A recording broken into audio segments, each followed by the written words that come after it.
سامعني كده يا جماعة؟ يس يا دكتور، صوت حضرتك واضح. تمام. واضح؟ يس يا دكتور. ثانك يو.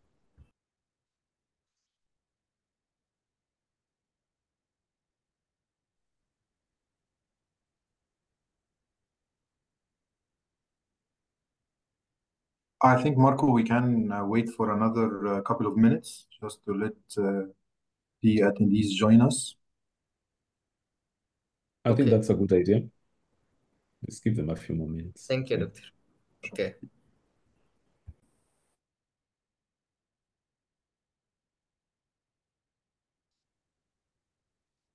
وما قالولكوش عدد معين expected إنه يكون موجود؟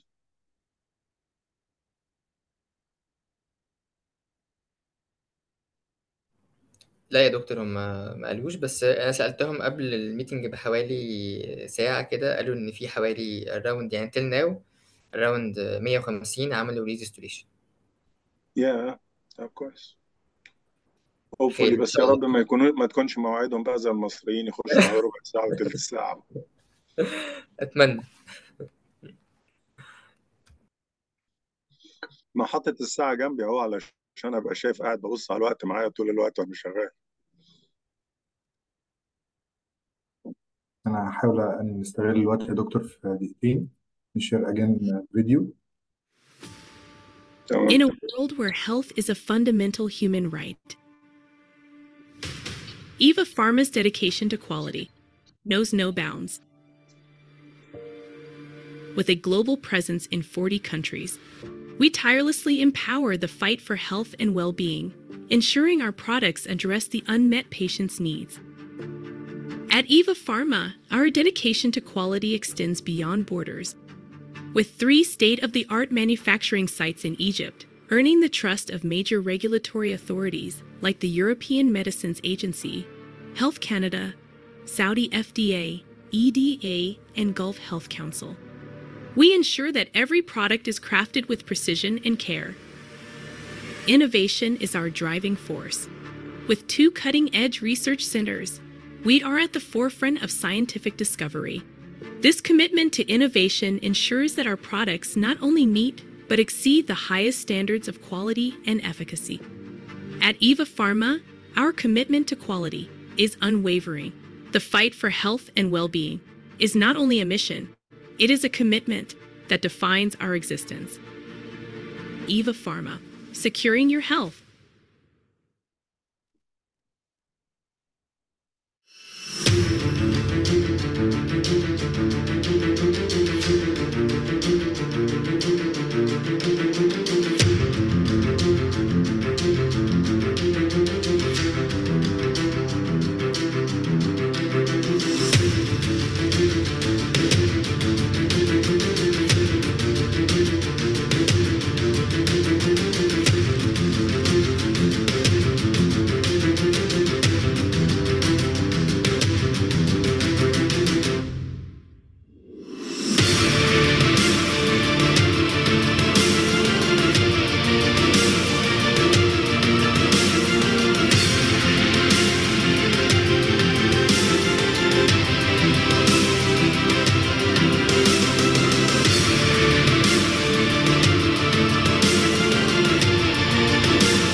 ماركو، أي ماركو، بقول لك الاثنين اللي معانا اسمه فتح المايك.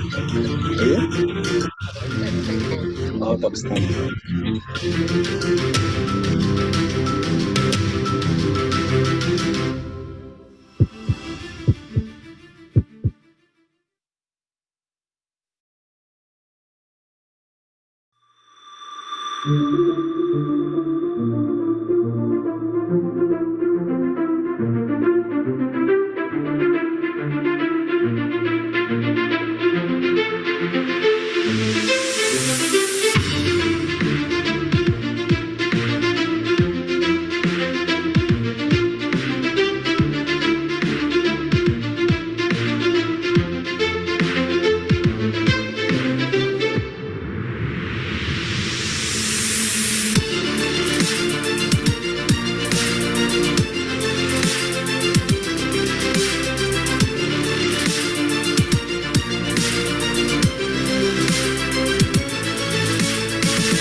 Let's start. Yeah, I think we can start. Yeah, I'm sure as we progress, the other ones will join in. Okay, all. Hello, dear doctors. First of all, it's our pleasure and honor for your acceptance for our first CME meeting. Actually, this collaboration between Evapharma and Kenya Obstetrical and Gynecological Society highlights our shared commitment to advancing patient care and medical expertise exchange through ongoing education. Together, we aim to elevate healthcare standards, reinforcing our dedication to innovation and excellence in patient care, which is on top of our prioritization. So, thanks again for accepting our invitation. And if you allow me to introduce my dear colleagues from Eva Pharma staff, starting with Dr. Sylvia Vito, Sub-Saharan Africa Cluster Head, and Dr. Marwa Ahmed, Medical Lead for Sub-Saharan and Near East clusters. Also, my dear Dr. Andrew Wahid, East Africa Senior Product Manager, Mr. George Muturi, the country manager, and our greats, Linda and Charles, product and key account specialist for Kenya. And my name is Mark Wahid, medical science liaison, responsible for Sub-Saharan Africa cluster. If you allow me briefly to go through our story flow today, we're starting with first corporate presentation about Eva Pharma will be conducted by my dear colleague Andrew Wahid. Then it will be about an hour for our medical session that will be conducted by Prof. Ashraf Kurtam and Dr. Kiriki. And finally, it will be a commercial talk conducted by Dr. Andrew Wahid. And at the end of the meeting, it's our pleasure to receive your great and valuable questions regarding a medical session and our great portfolio. So, if you allow me now, I will leave the floor for my colleague, Dr. Andrew Wahid. Please, Andrew, go ahead. The mic with you. Thank you, Marco. Hello, everyone. Andrew Wahid is my name, coming from Egypt. And I was lucky to visit Kenya a lot of times ago. So I have been working for this company, Evapharma, 10 years now. And I'm happy to share with you a brief about the company and the reason behind believing in the quality of the products offered by Evapharma. Allow me to share my screen, and it will take a few minutes, but I believe it's very crucial to go through this brief together. Actually, we have a vision, and we believe in this vision. Our vision is to empower the fight for health and well-being as human rights, not only a statement on a slide. It's a fight that we own. So this is our vision: empower the fight for health and well-being as human rights. So what's our mission? Who we are? Actually, we are a purpose-driven top team from everywhere across the globe. Actually, we strive to save and improve millions of lives by sustainably offering accessible, high-value medicine and healthcare solutions that address local patients' needs. You cannot challenge any one of EVA member or EVA staff in any of the words you're seeing on the slide. Are you saving and improving millions of lives? Yes, I will prove this in the coming slides. Are you offering accessible medicine, high quality medicine and healthcare solution? Yes. Are you addressing local patients' needs? Yes. And I will discuss this with you in the coming slides. As you see on the screen, Dr. Riyad Armanious, the founder of the group, we started this journey actually 100 years plus ago. We have been in this pharmaceutical industry for more than 100 years. Started 1917. We established an entity for importation and distribution of the products. In 1919, actually, we established the first community pharmacy where we developed the products. At that time, the pharmacist used to develop the products manually. In 1935, we established the second oldest pharmaceutical company in Egypt. So Evapharma is the second oldest pharmaceutical company in Egypt. As you see now on the screen, his son, Dr. Munir Armanius, both are pharmacists. Actually, Dr. Munir established one of the biggest facilities we have, which is Haram facility in 1997. In this Haram facility, actually, what's good about this is a capacity. We are producing more than 1 million bag a day. 1 million bag for 1 million patients a day. In 2013, we established our research and development in Budapest. This entity for R&D we established in Budapest for the innovative products because we are a generic company, yes, yet we are having innovative products. In 2014, we established a dedicated facility or site for immunosuppressants. And let me tell you something. We don't have any immunosuppressant facility in Africa except this one. This is the first and only immunosuppressant facility we are having in Africa. Actually, because of the norm of this facilities, it should be dedicated, separate, only for immunosuppressants. You can't bundle any other product in that facility, only immunosuppressants. That's why it's not profitable and not an emerging thing that you need to invest in to get money back. So we established this because we do believe in our responsibility and the fight for health and well-being as human rights. We established this in Africa for Africa. In 2015, actually, Evapharma established the biggest pharmaceutical facility in the MENA region, in Middle East and Africa. This is the biggest, with a capacity of production exceeds the 1 million bag a day.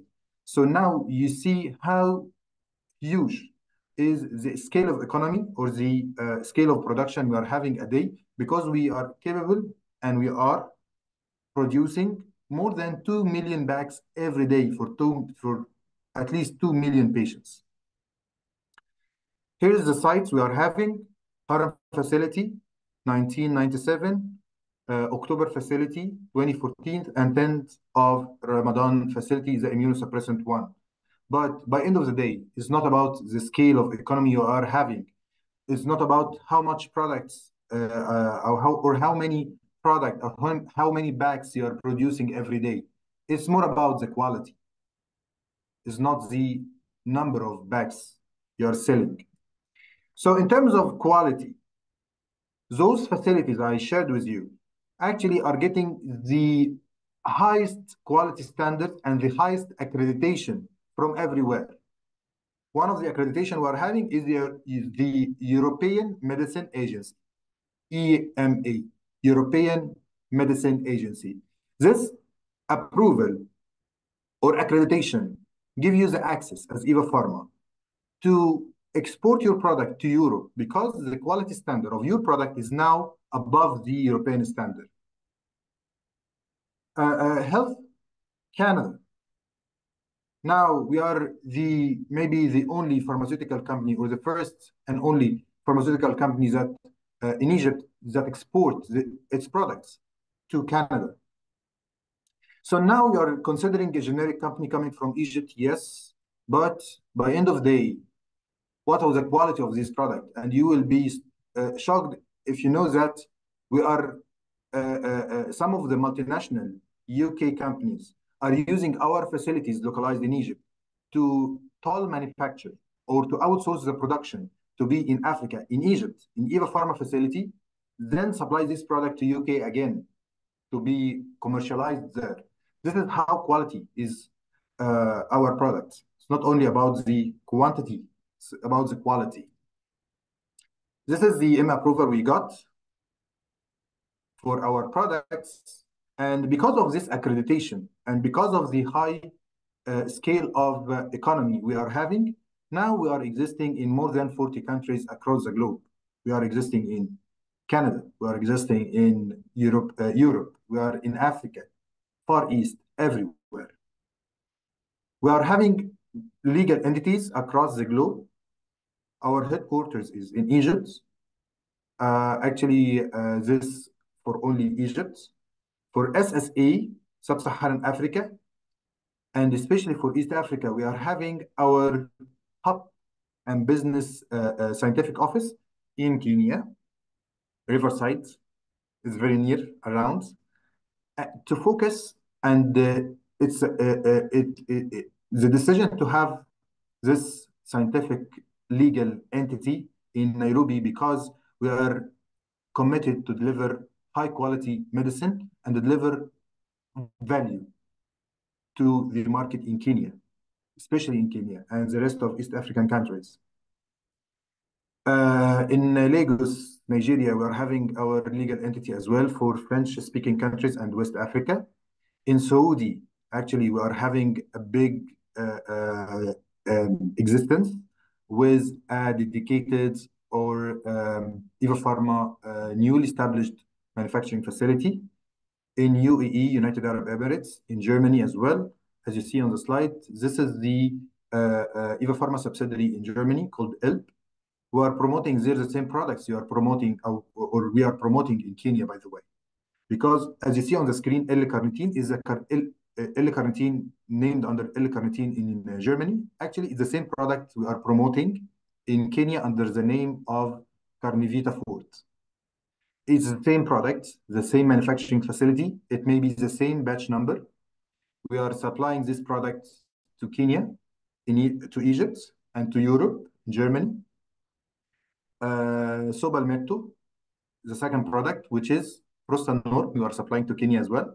So it's all the difference is under the nomenclature because of the regulatory related issues.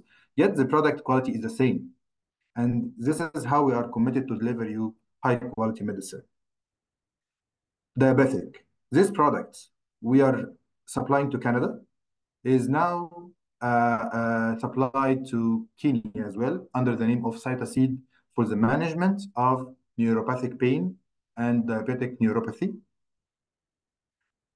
This product, as an example of Evapharma products, are existing in 32 countries. And this is a proof of the quality we are producing or we are having for the products.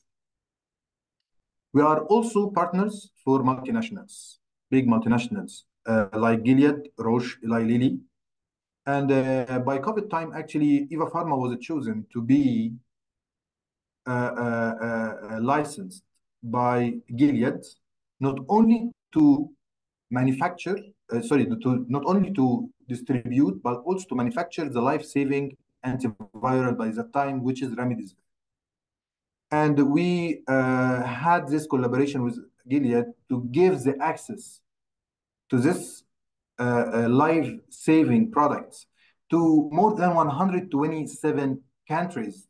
And here is Gilead announcing that Evapharma will be manufacturing Remdesivir, supplying Remdesivir to the world. At that time, we saved and improved millions of lives. This is a mission. This is what we are doing every day. Save and improve millions of lives, sustainably offering accessible, this is the accessibility, high quality medicine to address local patients' needs. The vision and the mission, you can see it on this slide, not the first slide that I have shared with you. And here Reuters saying Egypt's Evapharma to export COVID-19 drug Remdesivir to India, the big drug house. We served patients in India through a product that has been manufactured in Africa. Also, we had this collaboration with Roche to be able to manufacture locally immunosuppressants to be delivered to Africa. And this is the good news. I kept it for the last slides. The good news is we signed a collaboration and agreement with Eli Lilly. For what reason? To supply insulin to Africa. You know, insulin supply and accessibility is a big question mark.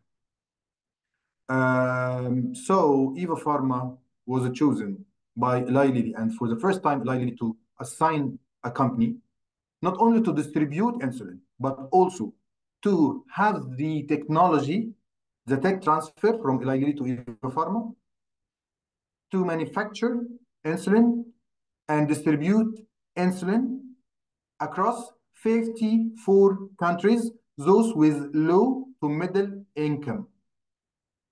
That's the good news, that we are delivering very soon insulin to Kenya. That's a brief about Evapharma. Thank you for allowing me to share those slides, and over to you, Marco. Thank you so much. Thank you, Andrew, for your great words. Now it's my honor and pleasure to introduce Dr. Kiriki Omenwa, a consultant obstetrician and gynecologist, and definitely the president of Kenya Obstetrical and Gynecological Society.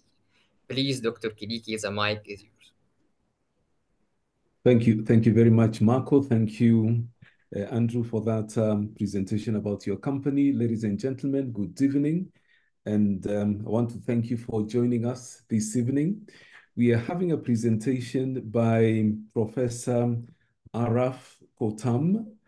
And Professor Kotam is former head of the Department of Obstetrics and Gynecology at Ain Shams University in Egypt, and is a former head of Assisted Reproduction Unit at the same university. He's also a former consultant of UNFPA, WHO, and MOHP in reproductive medicine. We are going to tackle very interesting topics. He will tackle two topics. The first one is levocarnitine and antioxidants, a significant role in reproductive medicine. And straight away, he will dive into the second topic about inositol, a promising role in the management of polycystic ovarian syndrome and metabolic disorders. Please hold on to your questions during the lecture, and post them in the chat box, because Professor will take the questions after the two topics. So it is indeed a pleasure for me and a great honor to invite Professor to give these two lectures. Welcome, Professor Kotam. The floor is yours. Thank you. Thank you very much, Dr. Kariki. It's a great pleasure meeting you today and meeting all the colleagues, our colleagues from Kenya, in addition to the representatives of Evapharma here in Egypt, who are my colleagues and friends as well. It gives me a great pleasure to be with you all. And as I said before, it's not my first time. I've been to Kenya before, and I'm looking forward to going again whenever there is a chance for that.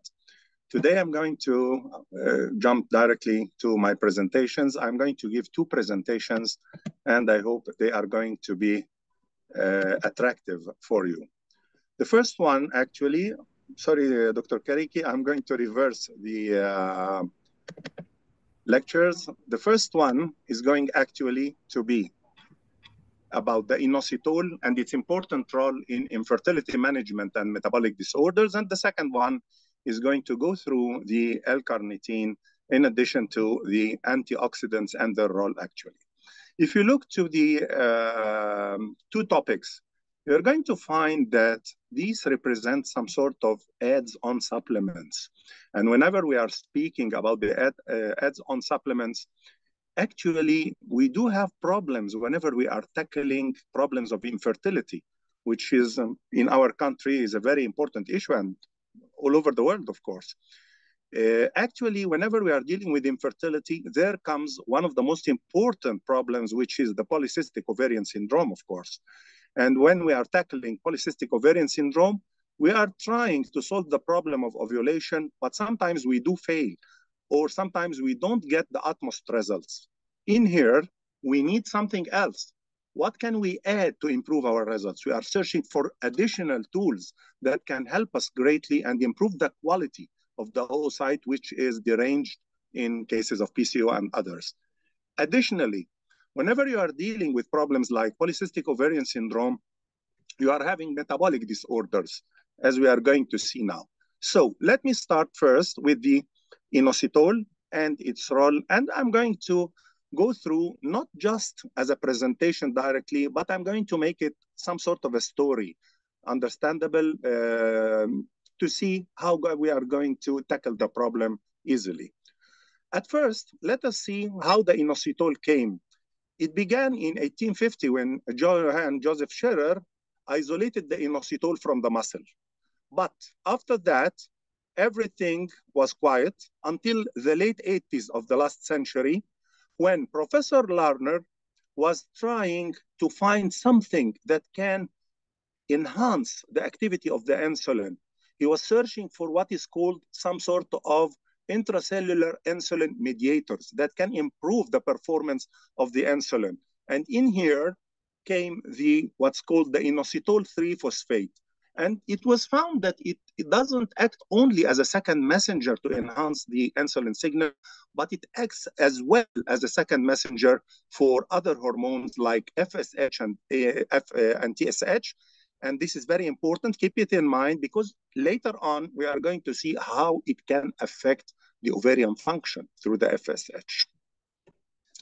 Inositols are actually 9 stereoisomers, but what concerns us are 2 most important ones, which are mirror images for each other, and that is the myoinositol and the decheiroinositol.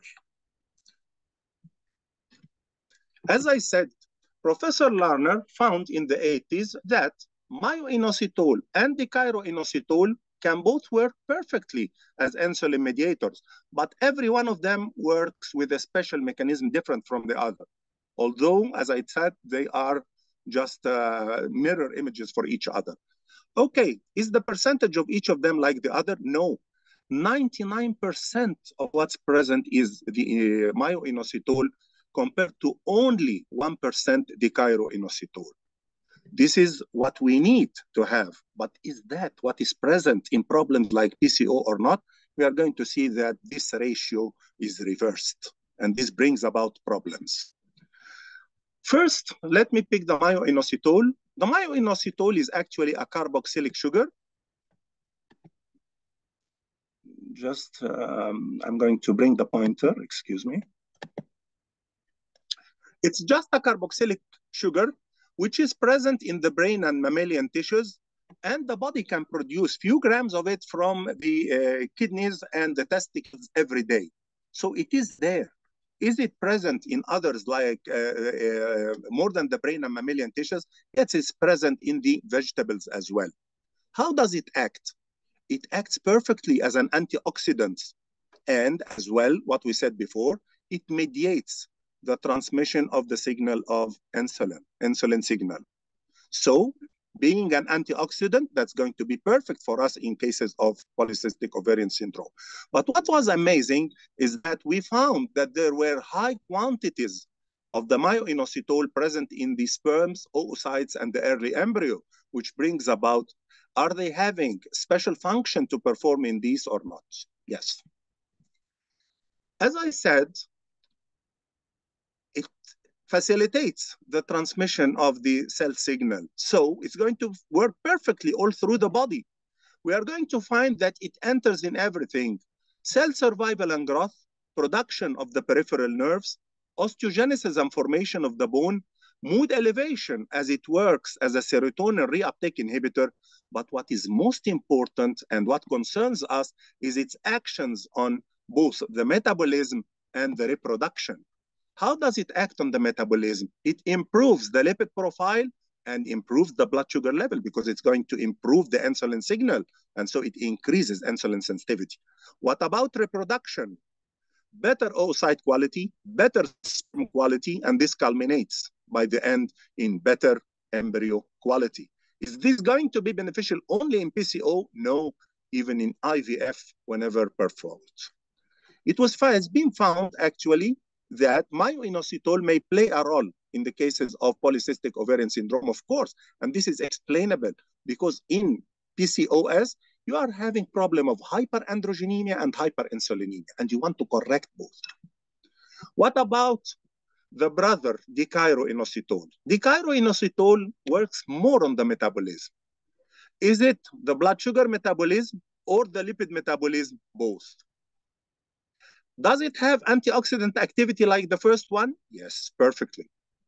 And it provides a sort of a balance between the androgen and estrogen, but it is inclined more towards the androgenic side. That's why we need it for the metabolism, of course, but we don't need it to be in extra amounts because this is going to bring an androgenic environment, which is hazardous in cases of PCO and brings problems. As I said here, there is no much difference between the two as they are mirror image for each other. You can't have the dichloroinositol except from the myoinositol. Some of the myoinositol is converted to dichloroinositol by what is called epimerase enzyme. Is dichloro present in certain foods like myoinositol? No, it is not present. It comes only from the myoinositol itself. You said that it works on the insulin, both work on the insulin in two different mechanisms.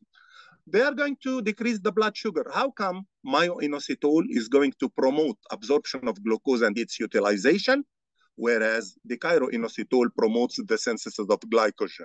What's the net result? By the end, reduction of blood sugar. Recent studies have showed that whenever you can use myoinositol alone, yes, but it has been shown that perfect results are achieved whenever you are combining both together. Who is going to be more? Myoinositol, of course, in a ratio 40:1. This is the desirable or desired ratio between the two. Who said that the combination is better than myoinositol alone? These authors. First, Nordio et al. Worked on both the quality of the oocytes and the hormonal parameters and the metabolic parameters. And they reported that using the combination is better than myoinositol alone. On the other hand, Colazingari worked on the ovulation, and he found that the combination improved the quality of the oocytes and subsequently embryo quality and pregnancy rates more than using myoinositol alone in PCO patients, of course. Again, Binelli in 2016 said what Nordio et al. Said before, that metabolism and hormonal parameters are improved with the combination. So we say that the combination in a ratio 40 myoinositol to 1 dichloroinositol is the perfect ratio. Let me summarize it in a small word. Which works on what? Myoinositol works both on the metabolic parameters and infertility.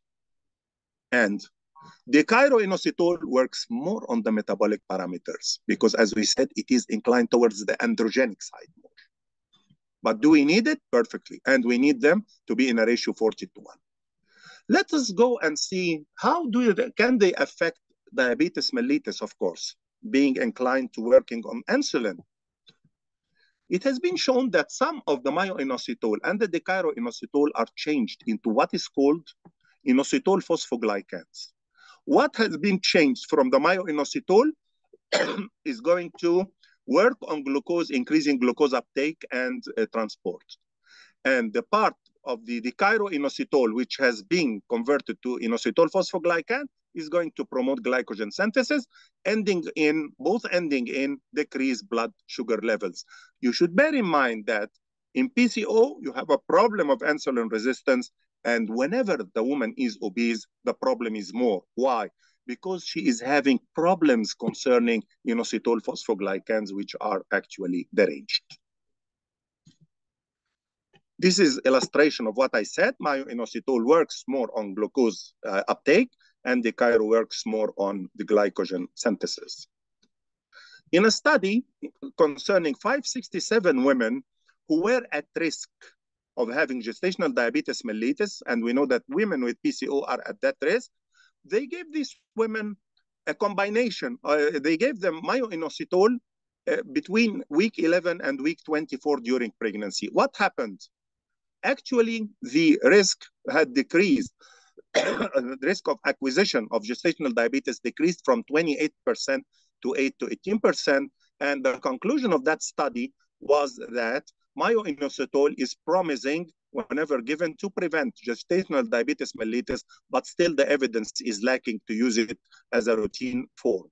Additionally, myo-inositol works on pregnancy to help in the differentiation of the fetal lung and the prevention of neural tube defects, but these are subsidiary indications. What concerns us here is the gestational diabetes mellitus. Okay, you spoke about gestational diabetes. Can it work on diabetes type 2 as well?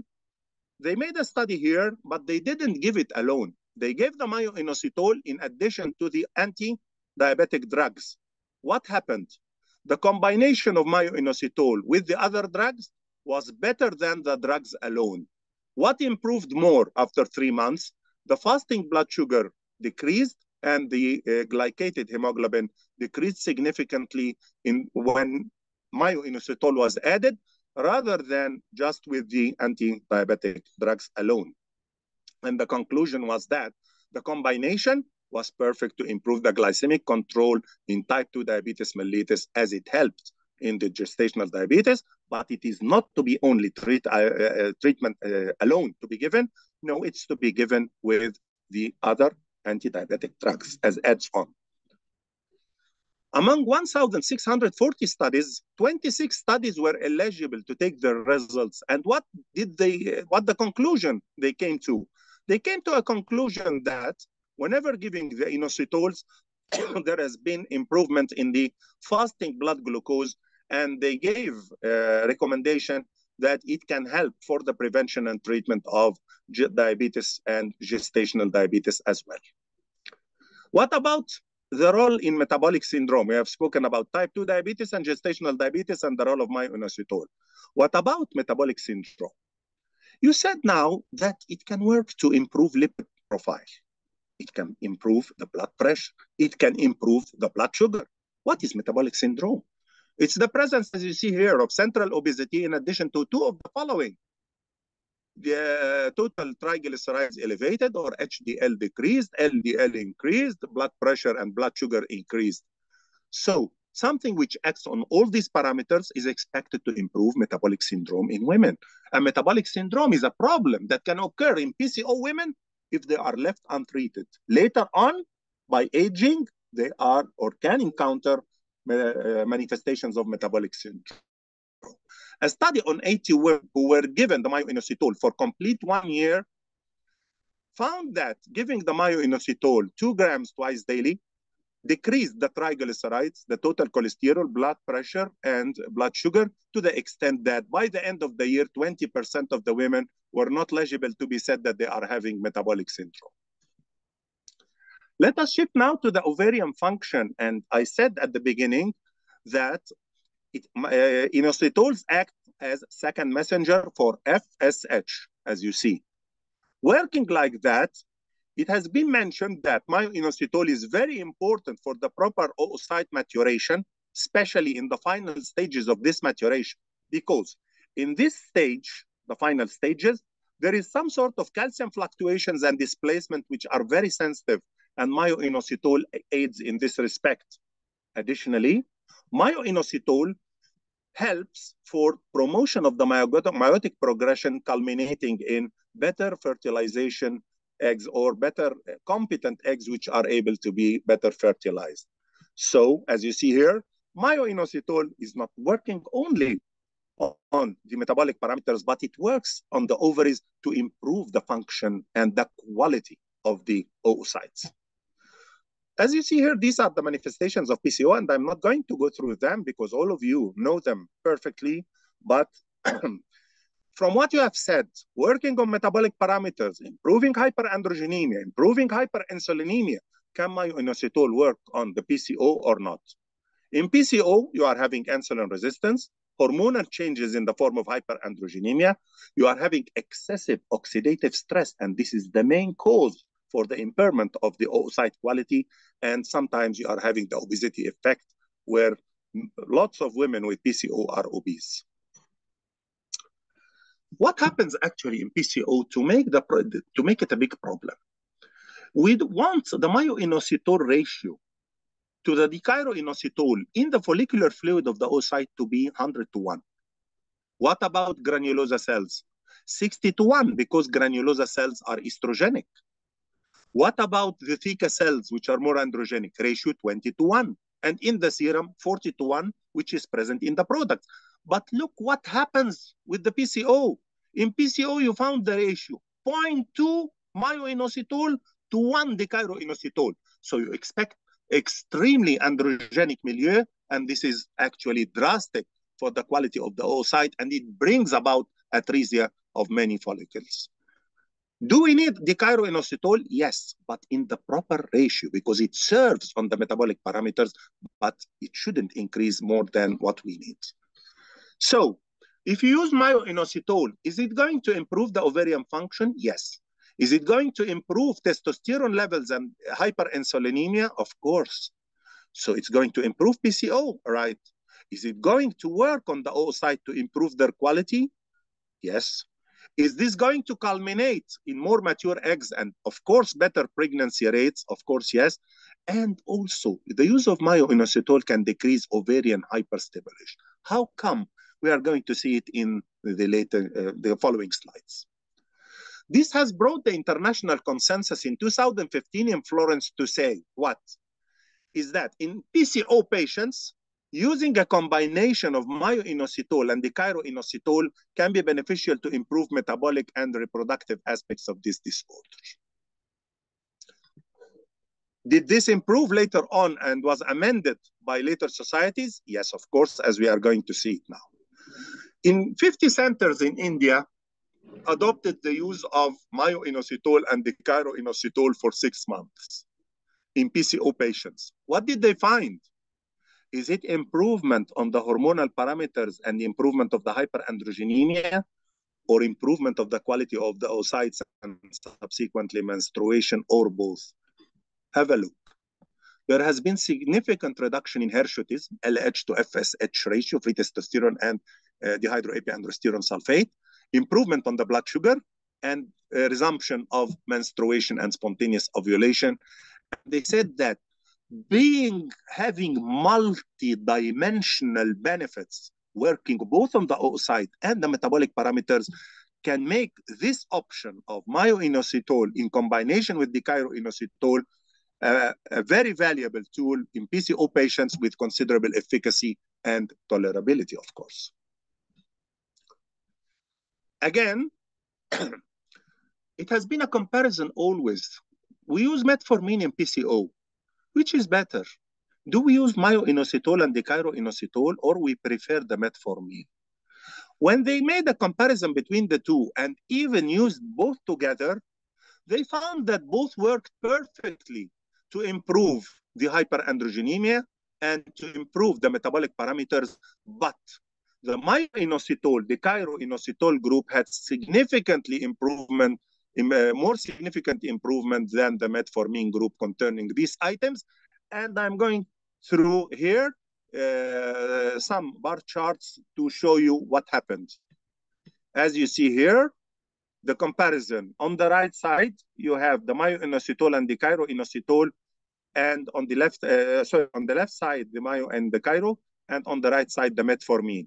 You are going to find that the improvement from the baseline using the myo-inositol and dichiro was better in all options. Dehydroepiandrosterone, LH-FSH ratio, free testosterone levels, regularity of the menstrual cycles was improved more with the combination, and hirsutism improved better with the combination. And again, glucose-insulin ratio was better with the combination, and the HOMA insulin resistance index was there. Okay, if it's going to be perfect in PCO, why don't we use it with clomiphene citrate? A study has been performed on very low number of patients, of course, 26 patients.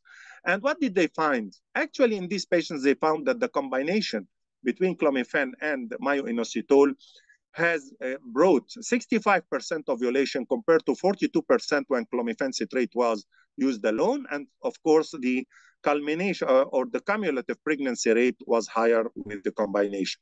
Although the numbers were too small, but it paved way to further studies to be done to see if this can be perfect or not. Can myo-inositol work in poor responder patients or not? They found that whenever you are using it with whatever protocol you are using, you are going to have more number of oocytes recovered in M2 because, as I said before, it is a second messenger for FSH. And in here, you are going to increase the sensitivity to the gonadotropins which are given, which brings about, you are going to use lesser gonadotropins with better results, of course. And of course, whenever you are having this, you are going to have better quality of the embryos. From Florence 2015 to the consensus or the international evidence guidelines by the ESHRI in 2018, it said that inositol in any form should currently be considered the therapy in PCO patients. Not only this, but in 2023, the Endocrine Society came to conclusion that inositol could be considered in women with PCO. It's going to help in both metabolic parameters and ovulation circumstances, bearing in mind that it is better than metformin, not only because of the efficacy, but because of lesser gastrointestinal side effects, which we know are very famous whenever we are using the metformin. Let's shift to the IVF. They tried to give the myo-inositol on this for the purpose of improving the results of IVF. They gave it for 2 months before embarking on an operation for IVF, before stimulation protocol. What did they find? That when they gave it and then they went to the protocol, they collected more oocyte, M2 oocytes, which are the mature oocytes. And this has brought about subsequently better fertilization rate for good quality oocytes, better embryos grade 1 quality, lesser days of stimulation, because using the myo-inositol brought about sensitivity for the gonadotropins, and so lesser days of stimulation and lesser amount of FSH was used, and this has brought the operation to be cost effective.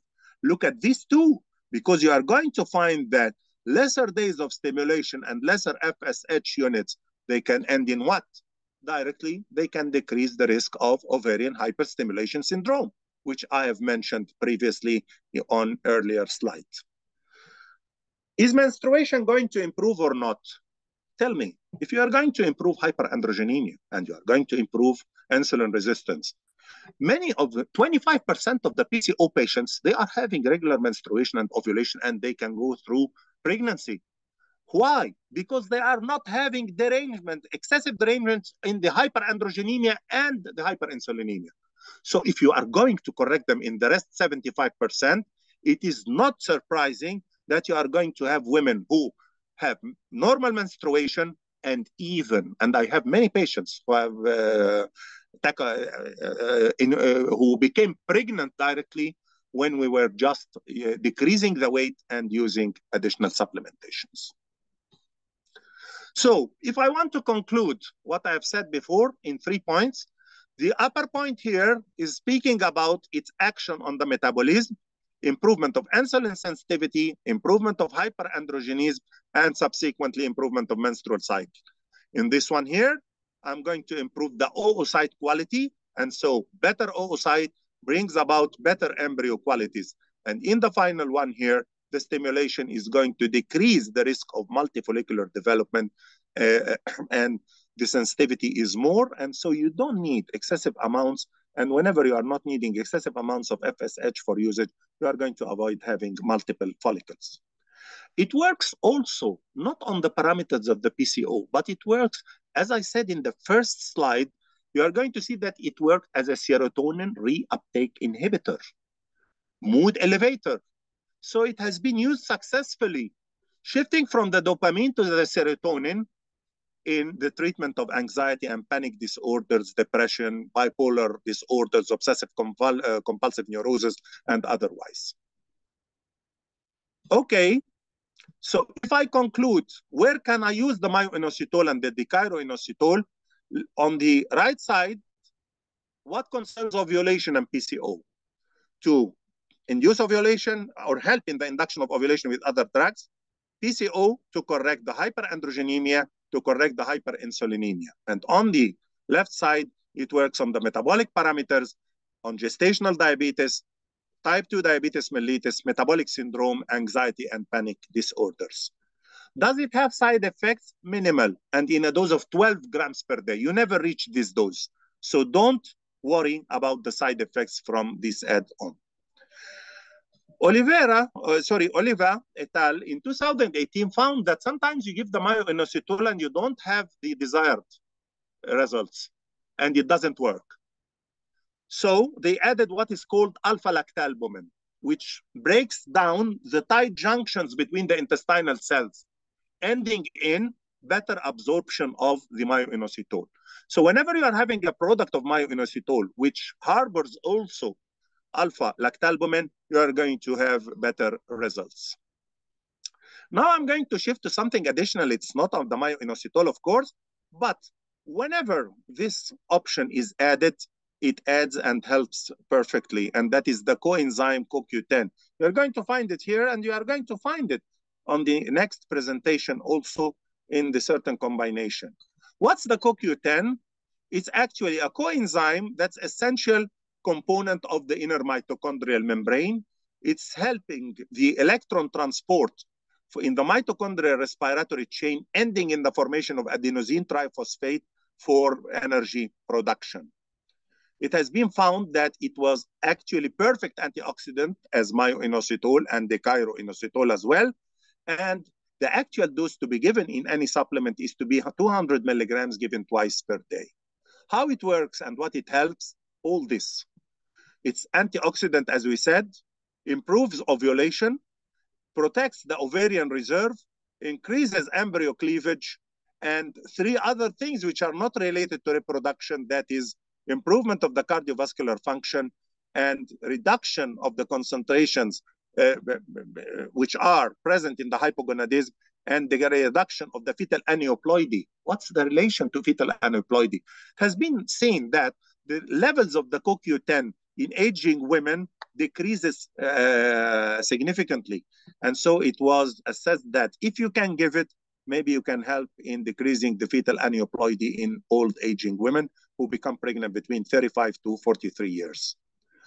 So why not use the CoQ10 with something like letrozole? Letrozole is now used more than the clomiphene in induction of ovulation.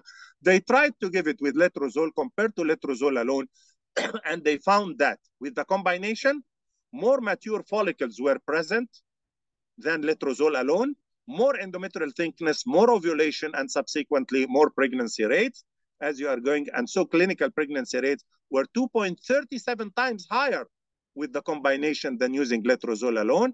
And these are the results here of the studies. More follicles, more endometrial thickness, more ovulation rates, more clinical pregnancy rates. So in conclusion, the physiological role and benefits of inositol as a second messenger, it works as a second messenger to enhance the signals for 3 hormones, that is insulin, FSH, and TSH. It works to improve insulin sensitivity and decrease the hyperandrogenemia, and on the other hand, perfectly works to decrease the blood sugar levels and the metabolic syndrome. On the other hand, it works to improve the ovulation and the oocyte quality, and not only in PCO patients, but helps in improving the results of the IVF. So we come to conclusion that the combination of myo-inositol and dichloroinositol in a ratio 40:1 provides optimum results, and the contribution of the scientific research and what we have said about their multi-dimensional, I just borrow what the Indians has written about that. The multi-dimensional benefits which are taken from this combination makes them valuable in the management of polycystic ovarian syndrome, of course, gestational diabetes and type 2 diabetes, metabolic syndrome, anxiety, and panic disorders, in addition to helping in the IVF to improve the results, but this is not a registered indication up till now. That's why I just mentioned it alone.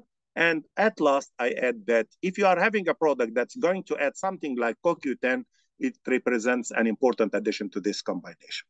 Thank you very much. We come to the end of the first part about the myo-inositol and the chiro-inositol and the additional CoQ10. Thank you. Thank you very much, Professor. That is a wonderful presentation. I think it's a fresh look into some of the medications that we have, which we may not have considered that they have such a wide use.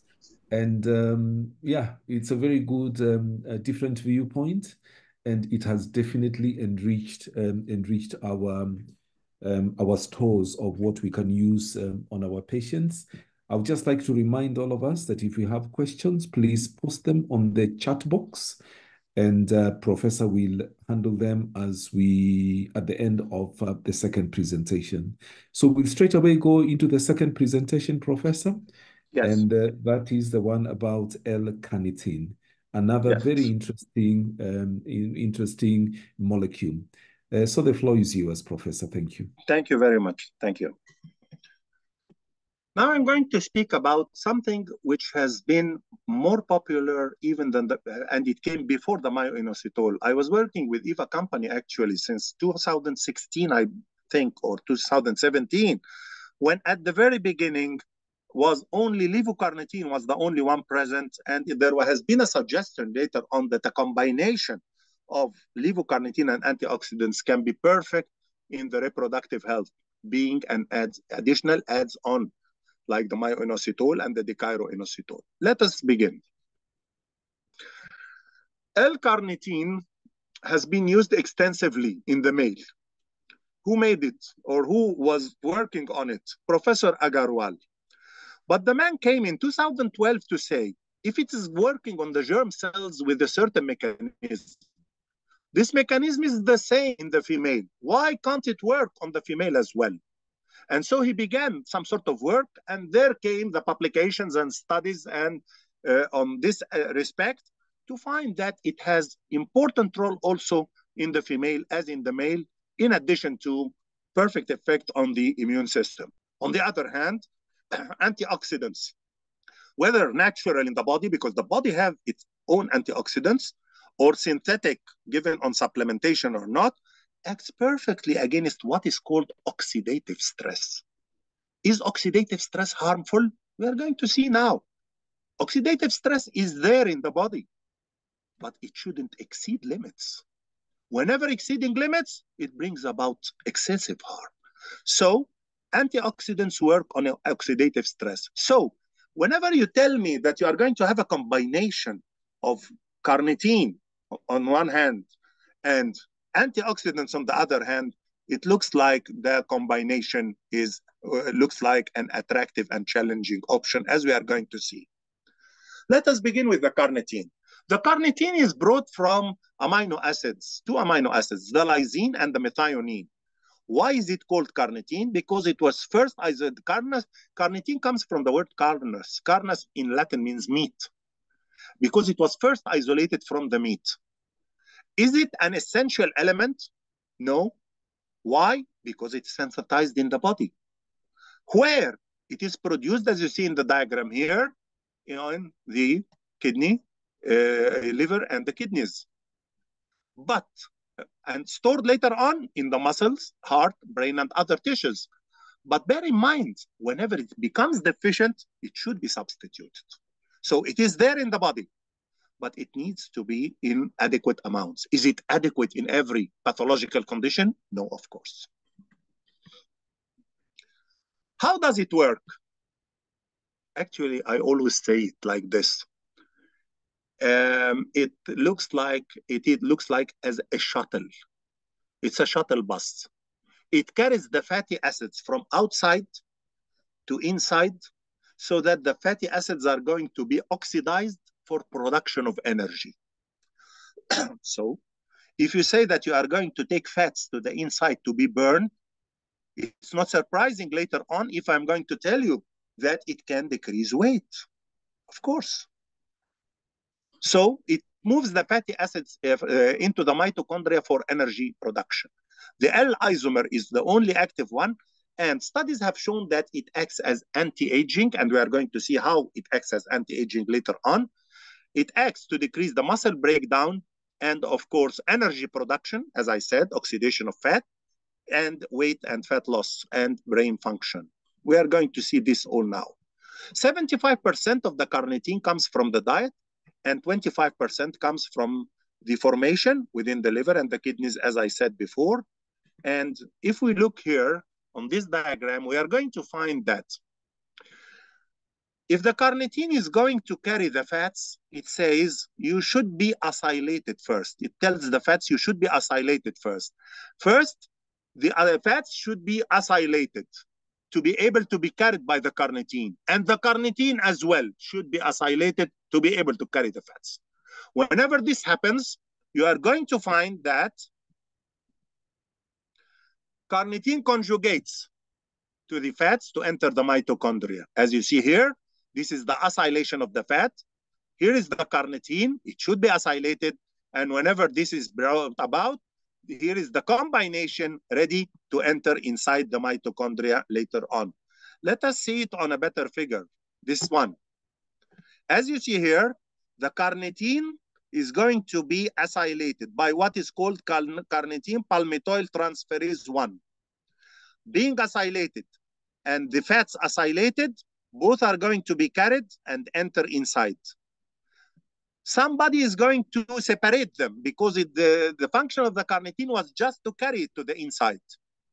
Okay, they are going to be separated by carnitine palmitoyl transferase 2, where the fats are oxidized and the carnitine is going to return again for further function. We make use of it once, twice, and thrice. But before leaving, it waits for the oxidation of the fat, and oxidation will bring about what is called free radicals, harmful free radicals. The carnitine is going to carry the free radicals like garbage and go with them to take them to the outside. So it's like a shuttle. It took the fat to the inside, fat was burned, and free radicals were removed. So it was perfect in everything. It helped oxidation, which is desirable, and it helps to prevent peroxidation by removing the free radicals and returning them the other way around. As I told you, Agarwal came to a conclusion that carnitine does not only, he said that in the man, it is perfect to improve the sperm quality. Why? Because it decreases free radicals coming from reactive oxygen species and excessive oxidation. Okay, why doesn't this happen in the female? It happens. And he found that using the carnitine can be helpful on the ovaries and endometrium like the sperm as well. How does it act? I said this before. It helps oxidation of the fat and energy production, which we mentioned in the last slide. On the other hand, it removes free radicals as well. It acts on the brain. That's why we call it nootropic amino acid, because it has a work to do in the brain, as we are going to see later on. Is it present in good amounts? If it is present in good amounts, I'm not going to supplement it. No, it is deficient in PCO patients. And this is going to be a problem. If you give it, how does it help? It works like what? Inositol, myo-inositol, improves the insulin sensitivity and lowers the blood glucose. And as well, oxidizing the fat is going to decrease the weights. So let us shift here and go to the PCO once again to say that why are you stressing on PCO? Lots of our patients, whenever we are having a tubal factor in infertility, we have the treatment well known, whether it's going to be surgery or shifting to the assisted reproduction or so. But what we can play, and we have many tools which we can deal with, is the polycystic ovarian syndrome, which is prevalent in about 18 to 20% of the women. And it represents a good sector of our patients in infertility. 7 to 10% of the women in reproductive age, and 18 to 20% of the women having a problem. Obesity is the hallmark in PCO. And it has been found that if you can decrease the obesity, you are going to improve both the insulin resistance and the lipid profile. Is your drug, the L-carnitine, going to decrease the obesity? Of course. Taking the fat to the inside to be burned. You are burning fat as if you are running. The same applies here. Is insulin resistance going to be improved? Yes. Is it significant in PCO? 2/3 of the patients with PCO are having insulin resistance, and you need to correct it. And if you are going to leave the PCO patient unattended, this patient is going to be amenable for problems later on, like metabolic syndrome, diabetes mellitus, and coronary heart disease. In PCO, there is excessive oxidative stress. Why? There is excessive inflammation. What happens? Oxidative stress is going to elaborate what is called reactive oxygen species. We need them, okay, but not in excessive amounts. So if you have excessive oxidative stress, this means excessive reactive oxygen species. This means you are going to have pro-inflammatory cytokines, and this has been incriminated in the insulin resistance and the hyperandrogenism, which are the two hallmarks which you have mentioned more than once in this presentation as worsening the PCO condition.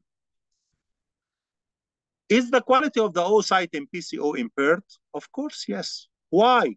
You said that you are having excessive oxidative stress, and the excessive oxidative stress is going to make two actions.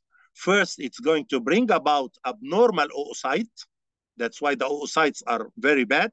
And it's going to bring granulosa cell apoptosis, which is programmed death of the granulosa cells. Granulosa cells have a function to do, of course. That is why in IVF, whenever we are having a PCO and working on it, we find that I see on the ultrasound 17, 18 follicles. And when I collect only 5 to 6. And 2 of them can be good quality and the others are not. This is because the quality is impaired by oxidative stress present in the PCO. So we need something to be added to improve this. How can the L-carnitine work in PCO patients? It has direct and indirect actions. The direct increases energy production. How? As I said before, introducing the fat to the inside of the mitochondria to be burnt. Okay, is it going to decrease the oxidative stress and lipotoxicity? Of course, yes. And if you do this, are you going to increase the longevity of the cells you have? Yes. This means you decrease apoptosis. Yes. And so the oocyte growth and maturation are going to go safely. Yes. Here is a figure of what I've mentioned, and all end in improvement of oocyte quality. What about the indirect actions of the carnitine? It decreases, I said at the beginning, it works as anti-aging.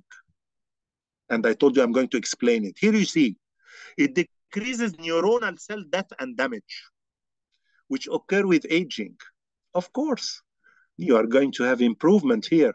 And it does not only work like this, but it helps for the production, or increases the secretion of gonadotropin releasing hormone from the hypothalamus.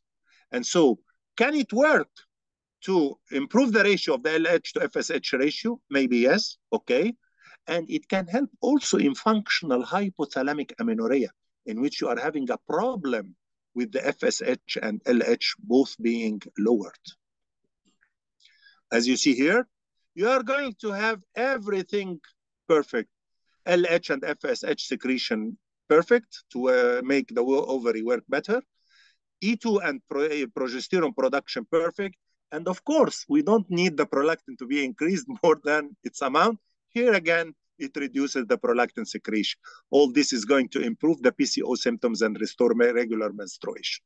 On the other hand, working as against, as we said, the inflammatory process and the pro-inflammatory cytokine formation, it's going to ameliorate endometriosis because it makes a hormonal balance, decreases cytokine release, and decreases the apoptosis.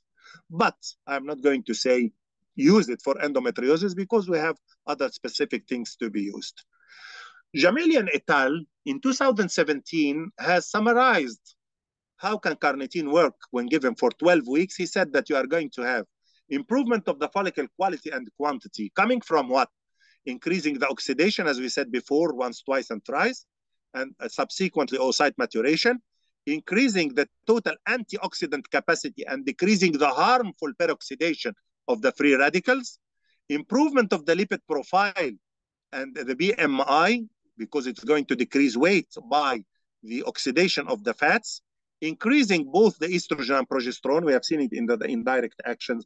And of course, this will culminate in enhanced general mental health and mental health parameters. So if you are going to use it in infertility, of course, the historical use is male infertility, no doubt. What about in women, in PCO women?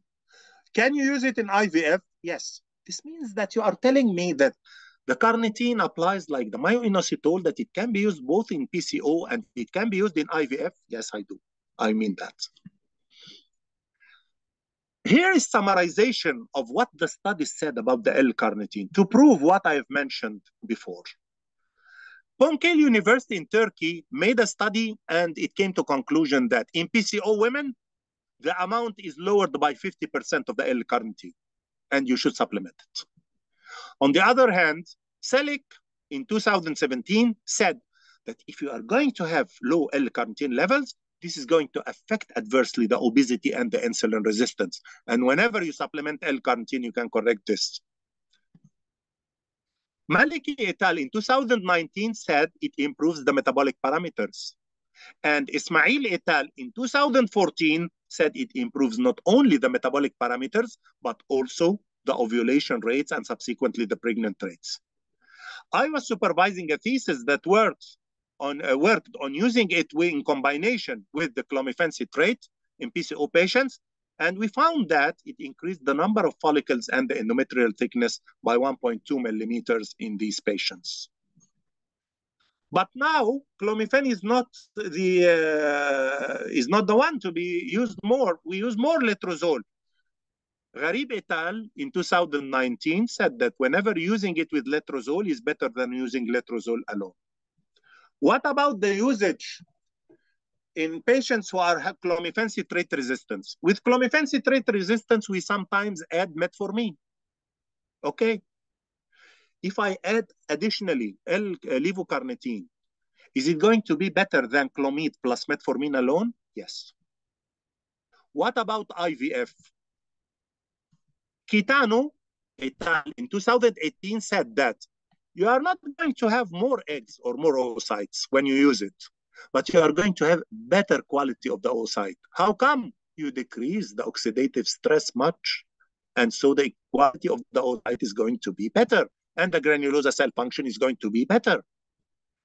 Okay, what about frozen embryo transfer? Can I use it in such a protocol to improve the results? That's what Idris and Barakat said in 2018, and they said you can use it to improve the endometrial receptivity, and subsequently pregnancy rates are going to increase. I finished about the carnitine, and let me go through the antioxidants in infertility and how do they play a role, both in male and the female subfertility, and now I'm going to stress on the female. As I told you before, oxidation is needed. Oxygen is essential for life, but you don't need excessive oxidation. Whenever oxidation is going to be excessive, this means harmful free radicals. Why are the free radicals harmful? You are going to see it on the next slide. Free radicals are going to increase. These are the reactive oxygen species. Are going to be increased. More oxidation means more reactive oxygen species and free radicals, and more damage to the cells. What increases the reactive oxygen species? We always speak about it day and night. The pollution, the smoking, the alcohol, okay? Environmental factors, the obesity, the poor nutrition. These are exogenous factors. Are there any endogenous factors that can increase the oxidative stress and the free radicals? Yes, infections and chronic and autoimmune diseases. As I said, Do you need the reactive oxygen species and oxidation? Of course. It's important for homeostasis in the body.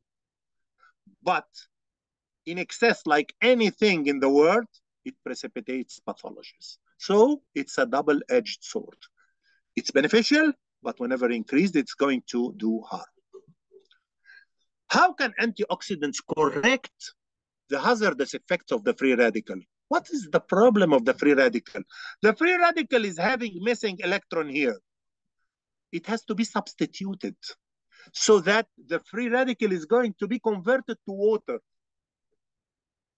Who gives this electron, missing electron? The antioxidant. So it takes the electron, give it here, donate it here. The free radical is going to be so benign and converted into water. Okay, antioxidants are perfect. And you said they remove the free radicals and convert the reactive oxygen species to water, prevent DNA damage, and prevent the lipid peroxidation. I said the peroxidation is harmful, the oxidation is beneficial. Peroxidation means more free radicals. It improves all this. Perfect. Are they natural or synthetic? Both. You have them in the body. The pregnant woman has them in the placenta. They are secreted by the placenta of the women. Well, like what? Glutathione peroxidase and glutathione reductase and superoxide dismutase and otherwise. Is it present in other things? Yes, in micronutrients, many micronutrients. What are the micronutrients? Minerals and vitamins. These are products which are needed in minute amounts, but they have marvelous effects. These are some vitamins and some minerals as well. You said that if there is imbalance between oxidation and if there is imbalance and the oxidation is going to be much more, you are going to have a problem. If there is imbalance between oxidation and antioxidation. Yes, all these pathologies can occur. Cancer, diabetes, arthritis, all of them. But what concerns me, asthma, Parkinson's disease, but what concerns me is the infertility. Let's go through it. How can it affect reproduction? It's here on fertility. It has a role in unexplained infertility, tubal infertility, and PCO, of course. It has a role in endometriosis. It has a role in IVF and XZ. And so long I said here, reproduction in pregnancy, it has a role in abortion, hydatiform mole, and malformation production. Oxidative stress affects fertility? Yes. What does it do? Excessive oxidation with lipid peroxidation means more free radicals, means DNA damage. Is this going to affect many tissues in the body? Yes. What about the ovaries? Direct effect on the oocyte. You have seen it in the diagram before. Oocyte is going to be impaired with excessive oxidation. Okay. What about the fertilization and implantation if the oocyte becomes an embryo? They are also negatively affected. And subsequently, of course, bad oocyte means a bad embryo. It has been found that oxidative stress does not only work on the ovary, but it also works on endometriosis, hydrosalpingosis, PCO, and unexplained subfertility, as you said as you have seen on the last slide. Oxidative stress increases insulin resistance and homocysteine. Oh my God. Homocysteine, which is the one incriminated in affecting the lipid, coronary heart affection and brings about coronary heart diseases? Yes. That's why it has been said that long-term effects of PCO, if left untreated, one of them is the coronary heart diseases and cardiovascular problems. Coming from what? Unopposed homocysteine. So if there is something that can correct them, the insulin resistance and homocysteine is going to be beneficial here? Yes. Who can do this? Antioxidants. How can I go through PCO? Of course, I'm not going to tell you give the supplementations and the antioxidants directly. We always have something which is a resort to nature at first. How come? Regular exercise, proper diet, refrain from smoking and alcohol, and at the end you should give, and you need to give supplementation because you don't know whether the woman is having actual effective supplementation or not. What about the regular exercise? 150 minutes per week on 3 occasions. Each one is to be about 30 to 50 minutes. The best exercises are walking and swimming. Antioxidants are going to work on male infertility. This looks complex, but I'm going to simplify it. Look here, it works on endometrium and cervix. On the endometrium, improves the circulation. On the cervix, improves the mucus. Works on hormones, production of prostaglandin and steroidogenesis. Works on decreasing the hallmarks of PCO, decreasing hyperandrogenism and insulin resistance. What are the types of antioxidants you have? I have many of them. We've said that the L-carnitine and the acetyl L-carnitine, I've spoken about them, of course. Let us go through this very quickly. Let us begin with L-arginine. L-arginine works for what? It's the one which produces nitric oxide. Nitric oxide is a vasodilator. Means I'm going to have improvement of the blood flow. And here comes. As you see, I'm going to improve the blood flow in the ovary. Is it going to affect the function and subsequently oocyte quality and follicular growth? Yes, positively. It's going to improve the uterine blood flow and improves, of course, the fertilization. A study has found that if you are using the L-arginine in patients with PCO, you are going to have lesser resistance indices. Of course, the resistance index, whenever increased, means that the blood flow is impaired. Here, you have vasodilatation. You are going to improve the circulation. Of course, the endometrium is going to be improved. Always, when you want to improve your endometrium, whenever having PCO, you have two things. You give something to improve the vascularity, and you give estrogen. What about the N-acetylcysteine? At a certain time, we made thesis on the N-acetylcysteine to be used instead of clomiphene citrate to induce ovulation. Did it succeed? Yes, it succeeded. But we were giving 20 sachets per day. Not practical. Can I use it in addition with the adjunct to clomiphene citrate? Yes, I can use it as adjunct. How does it work? It's a powerful antioxidant. And it facilitates the production of another antioxidant, which is glutathione. It has been said that if you use it for a long time, as I told you, you can restore gonadal function in PCO, but you need extensive doses to be used, so it's not practical. What about the vitamin B group? All the vitamin Bs has been shown here that they decrease the homocysteine levels and they decrease the obesity in PCO women. On the other hand, folic acid have perfect effects on the IVF outcomes. Here are the multiple antioxidants. As you see here, you are going to find that they all work as antioxidants. Zinc works perfectly on the ovary to improve ovulation. Vitamin C, the best extracellular antioxidant and decreases oxidative damage. Vitamin E, the strongest antioxidant ever and decreases damage. Beta-carotene has been shown to be very important in IVF because lower amounts in the follicular fluid said that the quality of the oocyte means the quality of the oocyte is not going to be good. Selenium, antioxidant and helps formation of other antioxidants. Vitamin D, perfect in the metabolism and the improving endometrial thickness. Multiple effects as you see here, and you find that they are all perfect actually in their case. Can it work in the ART? It has been said here that the free radicals can impair the ART. Excessive oxidative stress can impair ART. How? Does it affect the laboratory or it affects the oocyte and the embryo and the sperm? Both, as you are going to see here. Exogenously affecting the lab and endogenously affecting the sperm, oocyte, and pre-implantation embryo. It has been on this assumption, they said that if you are going to give antioxidants, there is accumulating evidence on the value of micronutrient supplementation in human reproduction. And they said here that many of the processes of the DNA synthesis for the oocytes and otherwise are dependent on many minerals like the copper, selenium, and vitamin B and others. That's why many of the doctors embark on using adjunctive therapies for their women before going on IVF procedure. Antioxidants can be given oral supplementation for the woman before the procedure to improve the results later on. Give it 1, 2, 3 months before it, or it can be added to the culture medium to improve the culture medium circumstances, whatever it is.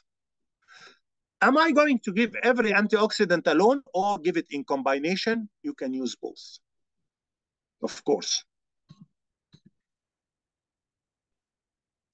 2 Cochrane studies here has mentioned that whenever you are using the micronutrients and the antioxidants, they have positive effects on the live birth rate and clinical pregnancy rates.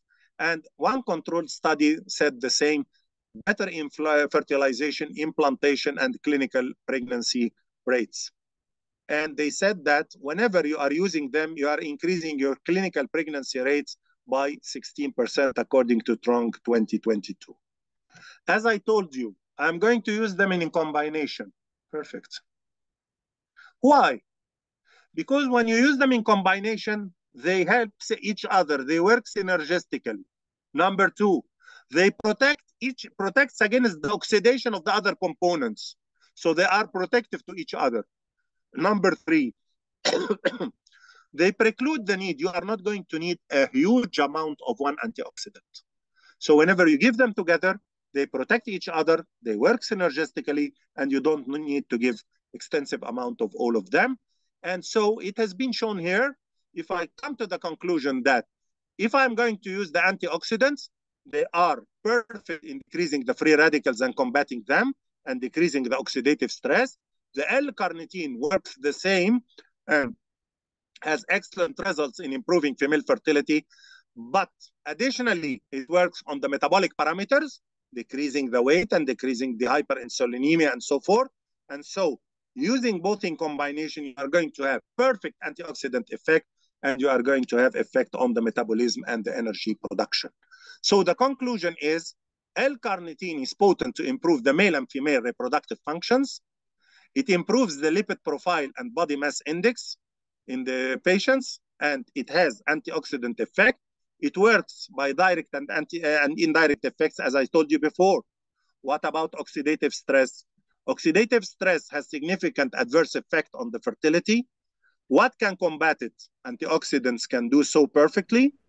And so considering the substantial qualities of the levocarnitine and its perfection as antioxidant and working on the metabolic parameters, and the antioxidants being pure antioxidants, decreasing the oxidative stress, using both, as I said in the first slide, represent a challenging option and attractive option to use them in improving the reproductive performance of the women.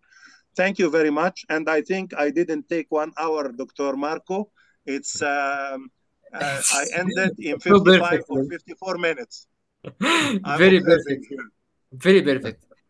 Thank you very much for your attention. Thank you. Thank you, Professor, for your great efforts, really, for addressing such a great and valuable professional medical session. Thank you again, Professor. Now, if you allow me, Dr. Kiriki, to leave the floor to my dear colleague, Andrew, for the final few minutes regarding the commercial talk about our portfolio. And after that, it's our pleasure to give answers for the valuable questions. Yes, please go, Andrew. Go ahead. Yes. Okay. First of all, thank you so much, Dr. Ashraf Quttan, for this great in-depth presentation and discussion covering the Inositol role and L-carnitine among the rest of antioxidants role in the reproductive health.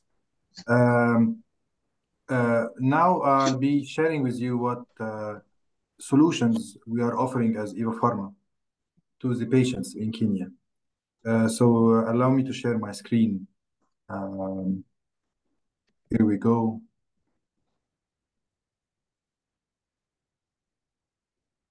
Okay. So now, as discussed, we are tackling a single journey, which is her journey. So throughout the journey, we are going to discuss the fertility phase and fertility journey and the pregnancy and lactation journey. Starting from the fertility journey, we are offering products. Now, in all of these products, we are having locally in Kenya, Carnivita Advance. Carnivita Advance, we have two SKUs, two formula for Carnivita. We have Carnivita Advance for women. We have Carnivita Advance for men. This is the advanced formula for the original Carnivita, which is the Carnivita Forte. Carnivita Forte is only L-carnitine, 1 gram a tablet, plus zinc. And Carnivita Advance is the advanced formula. So allow me to proceed for sake of time. The support she deserves. Carnivita Advance for women. So what's the Carnivita composition? Carnivita Advance for women actually mainly having 1.5 gram L-carnitine. One sachet, it comes in 30 sachets. Each sachet has L-carnitine 1.5 gram. Levocarnitine, 1,000 milligram, 1 gram levocarnitine, and half a gram for acetyl levocarnitine, which is more lipophilic. And I will share with you the reason behind this. As discussed by Dr. Ashraf Kurtam, actually, we're having very crucial mechanism of action for L-carnitine. As mentioned, L-carnitine will help with the production of the energy through combination with through combining with the free fatty acids. So energy production is one of the factors. Definitely antioxidant effect through engaging the free radicals, lowering the oxidative stress, and anti-apoptotic effects as well for the L-carnitine. Besides that, acetyl levocarnitine act centrally on neuromodulation because it has an action on the anterior pituitary glands. That's for the L-carnitine. So that's what we are offering in the Carnivita Forte, the original product. But what about the advanced formula? The advanced formula, we combined along with the L-carnitine, the 1.5 gram L-carnitine, which is the concentration needed. We combined antioxidant, amino acid, and vitamins. And there is a reason behind each element selection. A lot of effort has been exerted going through the literature just to figure out what exactly the elements, not only the element, but at what concentration we should be supplying those to have better results and to enhance her chance for having a baby. So Carnivita Advance is now the advanced formula, as if you are dealing with orchestra. We have 13 elements in one sachet. Every element has a role. So if you go back to this, you can find that we are offering in this formula, allow me to have a pointer, for example, L-arginine. As mentioned by Dr. Ashraf Kurtam, the L-arginine is crucial for increasing the vascularity of the endometrium.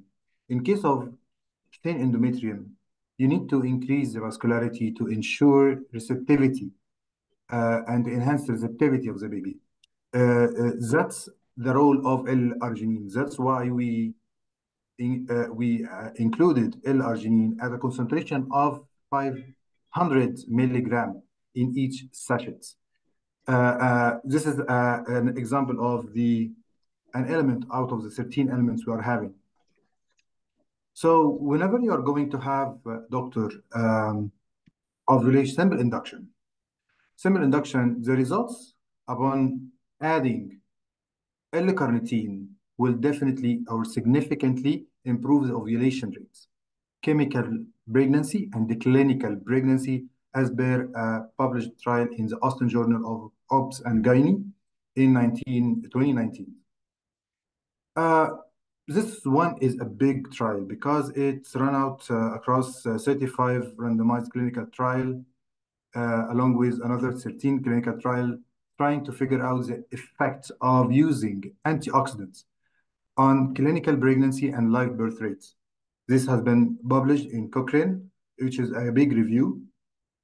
So you can see on the slide how the impact of using antioxidants in improving the clinical pregnancy rate in female with subfertility. This is a very critical trial that will encourage you, doc, to add the antioxidant to your regimen to improve clinical pregnancy rates as well as live birth rates significantly. Even for cases of unexplained infertility, maybe because of the oxidative stress, DNA fragmentation, adding supplements will enhance the results and significantly improve positive urine pregnancy tests. In case you're dealing with IVF cases, this trial has been carried out on IVF failures among a group of 214 participants. As you see on the slide, that using L-carnitine as a powerful antioxidant will improve the transferable embryo rates at day 3, morphologically good embryo rates at day 3, and morphologically good polycystics rate at day 5, significantly for those who has an experience of failure. That's how the use of antioxidants and L-carnitine will help you improve the results for subfertility case, in case of simple induction or IVF preparation. So this is a summary of Carnivita Advance for women. Actually, the combo we are offering now promotes hormonal regulation and regular menses for some cases of teenagers suffering from menstrual irregularities, maybe because of the polycystic ovarian syndrome. Improving ovulation chemical and clinical pregnancy rates is number 2. Improving even the oocyte quality as clearly highlighted by Dr. Ashraf Kurtan. Improving the metabolism and the lipid profile. Improving endometrial receptivity. And you can see a reason behind each and every element. So those are references for published trials that I can share with you. Moving to the male factor. If you're dealing with a male factor, now you need to have the best semen analysis or to improve the semen analysis, considering the count, the concentration, morphology, and motility. We studied deeply the antioxidant and elements that impact and improve the semen analysis. So you can see that vitamin C, vitamin E improves the concentration, L-arginine, vitality, L-carnitine, and CoQ10, coenzyme Q10 for the motility, and the rest of other that improve the parameters. We included all of these in high concentrations that improve the parameters that we need to improve. Actually, by this male formula, which is the Carnivita Advance for men, Carnivita Advance can improve sperms, concentration, motility, and morphology, improve the DNA fragmentation, which may cause frequent miscarriages, improve pregnancy rates significantly, ART success rate improved as well, and give high patient compliance because it comes in sachet form. Each sachet has 4 grams of composition, 4 grams. 4 grams is above the capacity of a tablet. So you can't compress 4 grams of powder in one tablet. So we are offering this in sachets, so we can offer the needed amount of elements or the needed composition of each element in a sachet form. This is for male and female. Carnivita Advance for men, Carnivita Advance for women are coming in sachets. And here we are announcing a new baby coming to Kenya very soon, Limitless Conceive Q. Limitless Conceive Q is a chewable tablet having a very good composition. A lot of effort has been exerted on this product development. My Inositol 1000 milligram, the Cairo Inositol 25 milligram. The ratio here is, as mentioned by Dr. Ashraf Kurtam, which is 40:1, the ideal ratio for the optimal results that we can have. CoQ 10 at 200 milligram. Check the concentrations because we are trying to offer you high quality medicine at a perfect composition that you can rely on. So you may find some products having my Inositol, the Cairo Inositol, but you need to check the concentration because we are trying our best to offer the best thing for the patients. So CoQ10 coming in 200 milligram. We have added also methyl folates and zinc and alpha lactalbumin, which enhances the absorption of my Inositol and the Cairo Inositol. So moving from the fertility journey to the pregnancy journey, we are offering you, Doc, a big product, which is Limitless Prenatal. Limitless Prenatal Max is prenatal supplementation, but it differs from what we are having in the market in Kenya. As you see on the slide, here the WHO is recommending 14 elements with a defined concentration per each to be supplemented to the pregnant lady and lactating lady.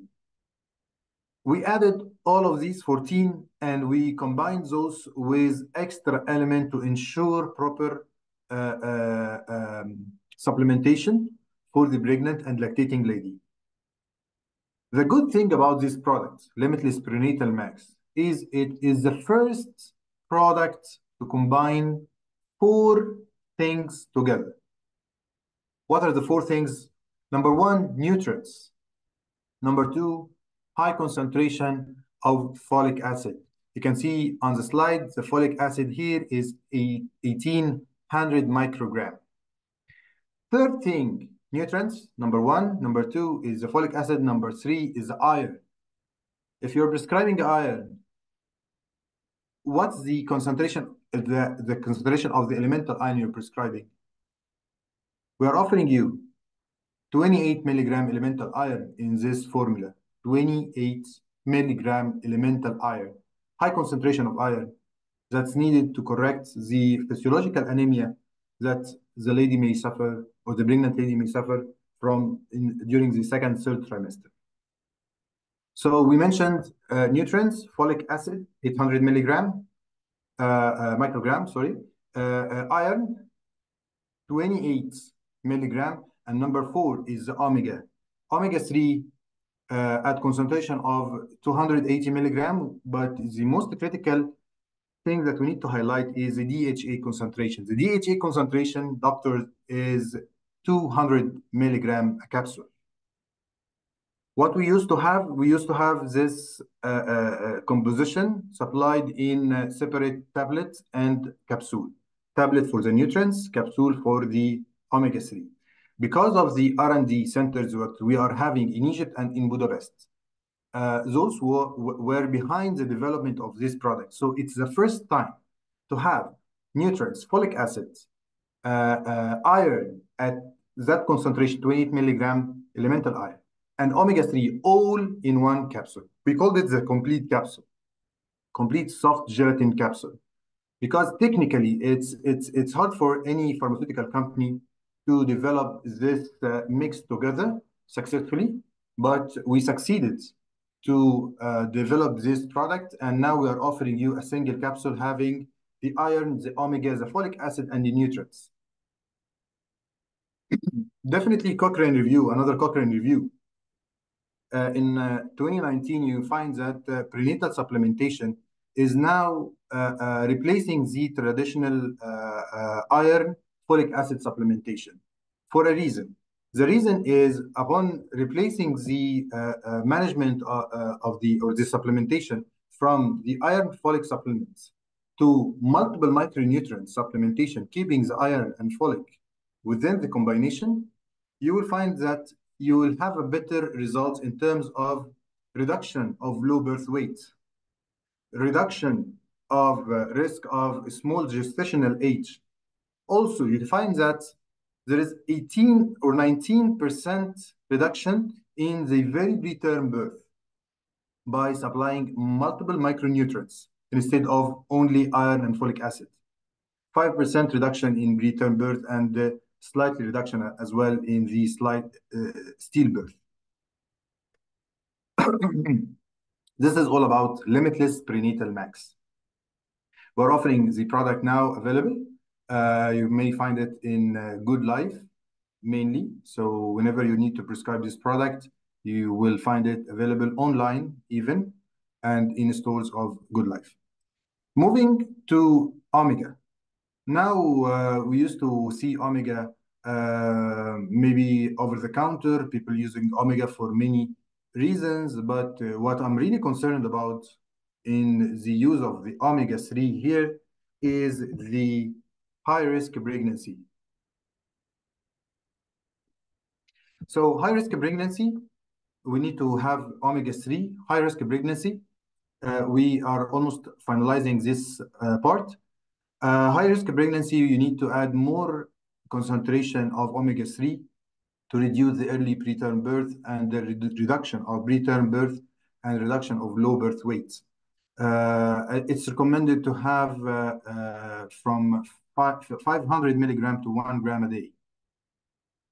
That's why we are offering omega-3. The omega-3, we are offering 1,000 milligram fish oil per capsule, but the most critical number is DHA, which is 500 milligram DHA per each capsule. We are offering you Vitaferol. Vitaferol is conventional iron. What is good about this product is the concentration of elemental iron is truly high enough to correct severe anemia. We are offering you 111 milligram elemental iron in 1 capsule for correction of anemia. Lactoferrin as well is for iron deficiency anemia, yet this product has no iron in this in its composition. It only has lactoferrin. Lactoferrin is iron transporter that supports normal iron or the iron we are having in foods, normal intake, to have a better absorption for that iron that will be reflected on the correction of mild to moderate anemia. And you can see on the slides comparison between supplying lactoferrin versus ferrous sulfate and the correction of hemoglobin in pregnant women and the total serum level almost the same, because people may be suffering malabsorption of iron, not malnutrition of iron. So this product is a good choice if the patient is not, or the pregnant lady is not can't tolerate the side effects of iron. So this product will help her get more iron through more absorption of iron, relieving the issue of the malabsorption. And lastly, we are offering ismeprazole, isomeprazole in 2 SQs, 20 milligram and 40 milligram. Thank you so much. We are next event. We are having next week good presentation at Africa Health Exicon, which will be held in Egypt, which is a big ceremony for the pharmaceutical and medical industry. We are having next week. Thank you so much for this opportunity, and hope we can go now for any questions and the Q&A. Yes, please, Dr. Kuliki, if you can support us regarding the questions addressing for Professor Ashraf, and thank you, my dear colleague Andrew, for this conversation. Thank you so much. Yes, thank you. Thank you very much for those presentations. Thank you, Professor, and thank you, Andrew, for that information about your company and the history, of course, and the products that it's producing. I think we are looking at an exciting time for us to work together with what you are offering. As I kept on looking at the chat box, I can see hello doctors. I think that was from Marco. Receive your valuable questions. There is one question here from Faith Wangoi, and it says, for how long should you use these supplements for you to say they had an effect on increased assisted reproduction? I think that is a question for Professor. Yes. Thank you very much. Actually, the usage of such supplements has been tried for different durations in different studies. But what the concerns has been whether it to be used in IVF for 1 month, 2 months, or 3 months. But there is an agreement to have a good effect. You should use it at least for 3 months. And whenever you are speaking about polycystic ovarian syndrome, for instance, you take it between 3 to 6 months at least. But there has been, as I told you, trials, and we have seen it on the presentation, who worked on 2 months, and they said there is some sort of improvement. But the perfect improvement in most of the studies has been achieved by, or most of them worked on 3 months. To be used before embarking on IVF. Okay, thank you. I have 1 or 2 questions because you have actually, Professor, you have, as I said, you have introduced a sort of slightly different approach in the management of patients with PCOS and who are trying to get pregnant. So 1 or 2 questions arising from that.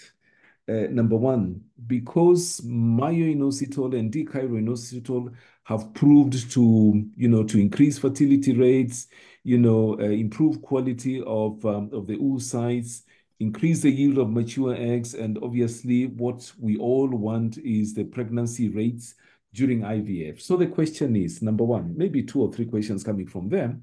Number 1, should we use myo-inositol and D-chiro-inositol in the ratio of 40:1 in all infertility patients? That is 1.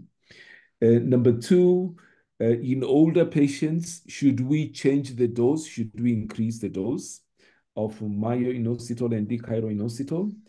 And also the same for patients who have a low ovarian reserve, Poseidon criteria 3 or 4. Maybe we can start from that. And then maybe lastly, because myo-inositol and D-chiro-inositol, and then we have L-carnitine and L-arginine, they are all fantastic molecules.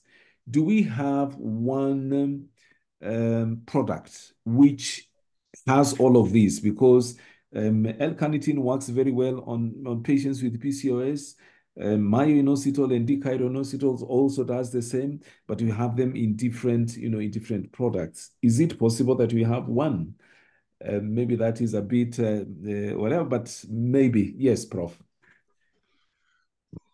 Okay, these are 4 questions. Let me begin with the first question because I missed the 4th question. The first question was about the usage in infertility cases, right?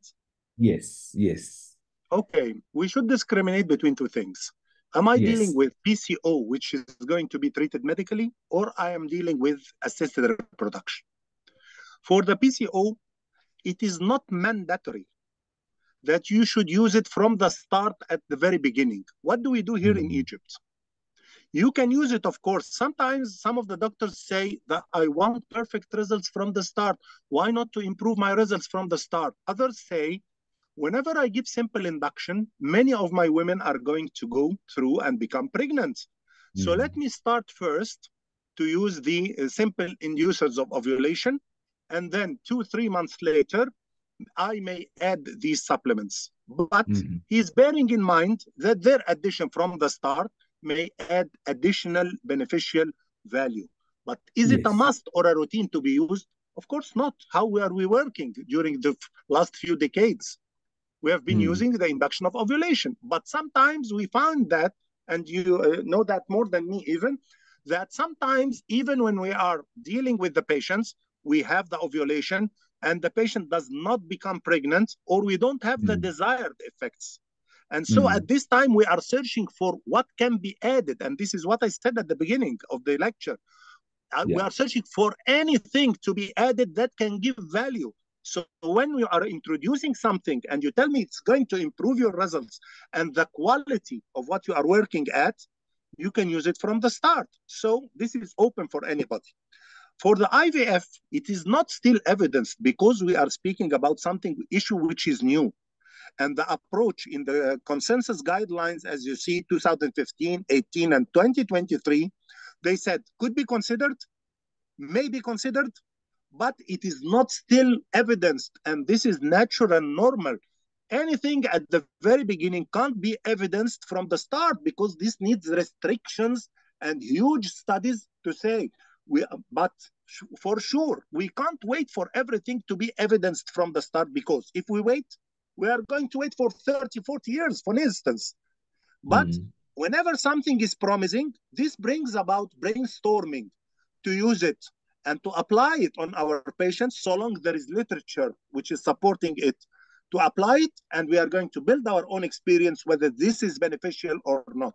So for the IVF, it is advocated to be used between 1 to 3 months before all the studies, 1 to 3 months at least, and 3 months was the ideal.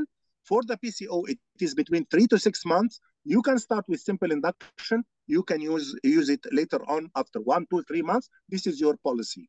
The second question, please. I'm sorry. The second question was about older patients, mature patients. Of course, not all the patients, but... Do we increase the dose or we leave it that way? This is perfect question, actually, because it has been a point of concern even between the companies themselves. We should discriminate between using myo-inositol alone and using a combination of myo-inositol and decaro-inositol, because in 2024, there has been a debate about what about metformin? Metformin is not bad. Why are not you considering it? But all the comparisons with the metformin were myo-inositol versus metformin alone. But if you use the combination is not going to force you to use 2 to 4 or the 4 milligrams per day, because this applies if you see all the studies on the myo-inositol alone. But can I use lesser doses in this respect whenever I'm using the combination? Yes. Can I use 1 to 2 grams per day? Yes, perfectly. And they are going to work. The third one was about low ovarian reserve.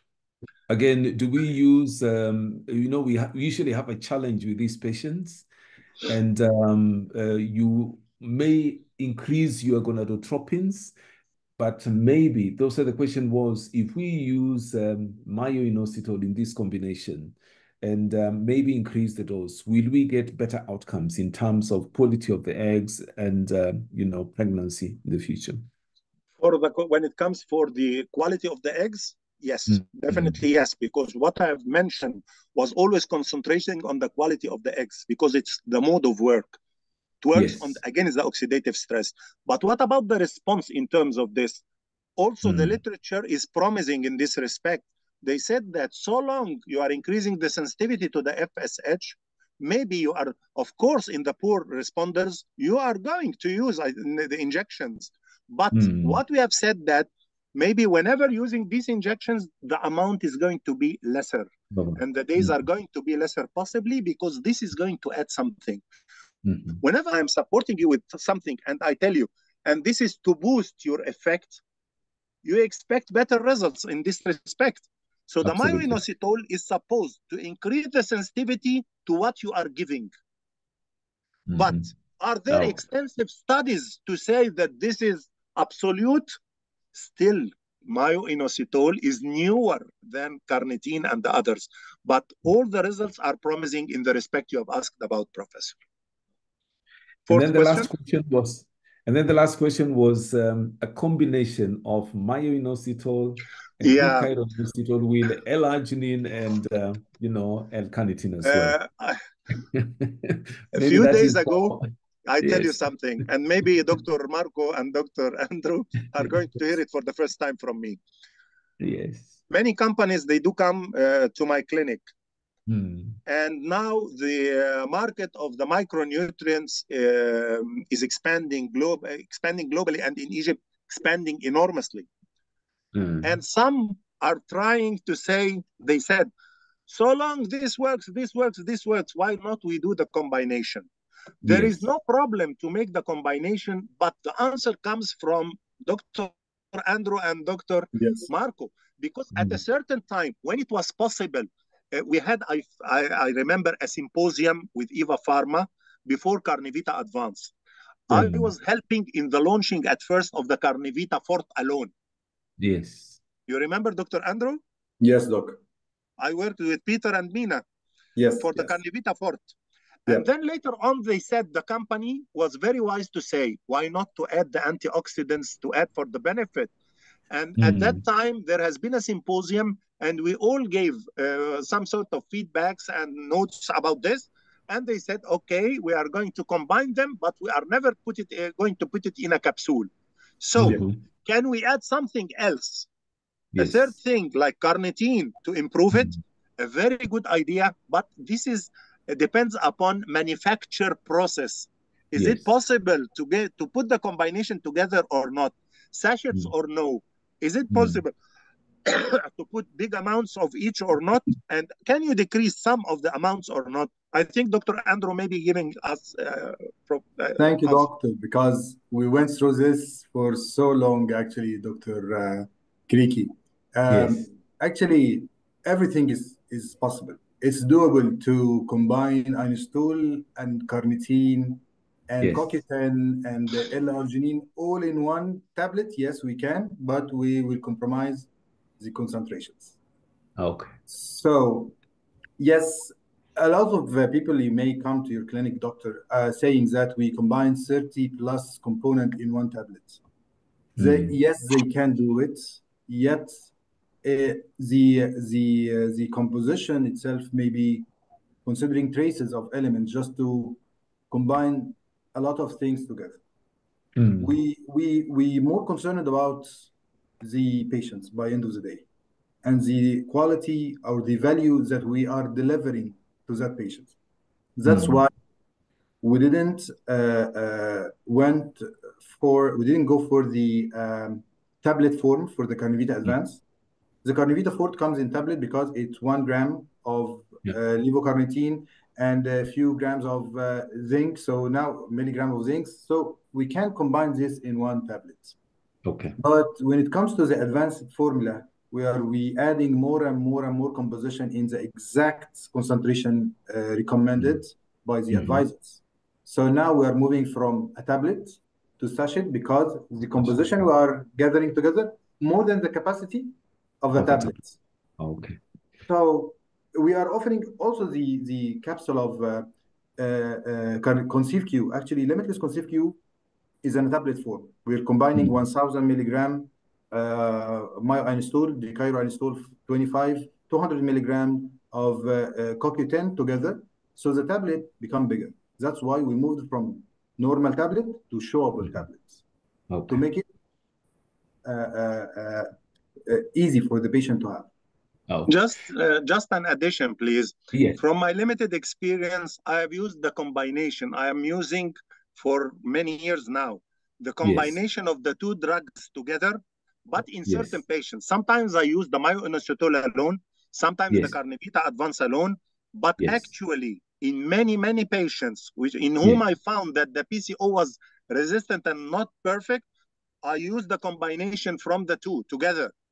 And they add value actually until we solve the problem of combining them together. I hope. Thank you. Thank you very much. The last two questions, I think here we have one from Faith again. You say, do we stop the supplements after we confirm pregnancy or we can continue even in pregnancy?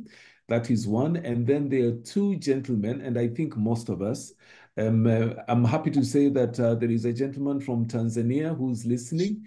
And they're asking about the possibility of getting these presentations. Will that be possible, Professor?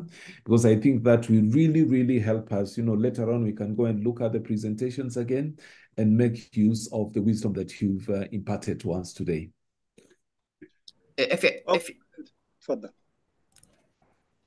If you allow me, Professor Ashraf, even we can, as Evapharma medical team, we can share some medical slides about these products and the components, highlighting the most recent clinical trials. Also, we Yes. can do through the Kogs department or society that can share these slides or trials with our esteemed customers or doctors. Yes. Please go ahead, Professor.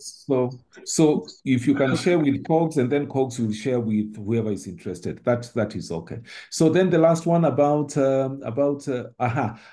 No. I didn't answer the question concerning the pregnancy. About the pregnancy, should we stop concerning on that? the pregnancy, yes, you continue it until you know that the woman is pregnant. But some of the colleagues here in Egypt, when I was giving this presentation, they said, we do give it because many of the patients, were PCO and they became pregnant. They are having some sort maybe of high risk of developing gestational diabetes. And you said that it might decrease their gestation. Why not to continue it? The question was, is it safe during pregnancy? Yes, perfectly safe. What I normally do, I continue with the supplements, especially with the Inositol and D-Chiro to around 16 weeks, and then I can stop. Yes. That is my experience. I don't know about other people's experience. And then the last one, this is the last one now, I know. What about Tanzania? This is about the products. Are they available in Tanzania? Michael is asking. Yes, actually, Andrew, you can answer that. Yes, actually, Carnivita Advance is now supplied to Tanzania.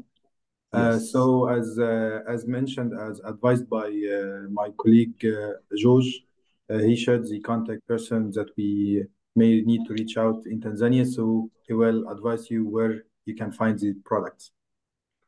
Fantastic. Thank you so much. I will hand over to Marco. Thank you for the insights, for the new information and the experience that you have. And I'm very sure that the participants will have gained a lot this evening, and this will add to the molecules which are available, how we can help our patients. And the most important thing, as you said right at the beginning, is the health of the patient is the most important thing, and of course the quality of the products that Evapharma is offering. Thank you very much, Marco. Over to you. Thank you. Thank you, Thank Doctor. you. And, I want to add something, please. Yes, please. I want to thank everybody, actually, and it has been my pleasure meeting you all. And Professor Kariki, of course, it has been a great advantage and a great opportunity to meet you today and to meet all the colleagues, although I didn't see them. Hello, George. Also, I enjoyed your presence, and Charles as well. These are the names in front of me, but I'm very happy with all the attendees. And it was a very nice chance to meet you all, and hoping to see you soon later on. Thank you very much for your attendance and attention. Maybe the next one will be physical now. We will see all the people who will be. Yes, because it's getting so hot in Egypt, actually. So we need to. Yes, it's better. Thank you, Doctor, and thank you, Professor Ashraf, for such a really successful webinar and collaboration. Thank you again. Thank you. Thank you. Have a good day, all my dear colleagues and doctors. Thank you. Thank you. Thank you. Thank you, Doc. Thank you so much, Dr. Ashraf. Thank you. Thank you very much. Good night. Thank you, Andrew. Thank you. Thanks. Okay. Bye-bye. Bye-bye. Bye-bye, everybody.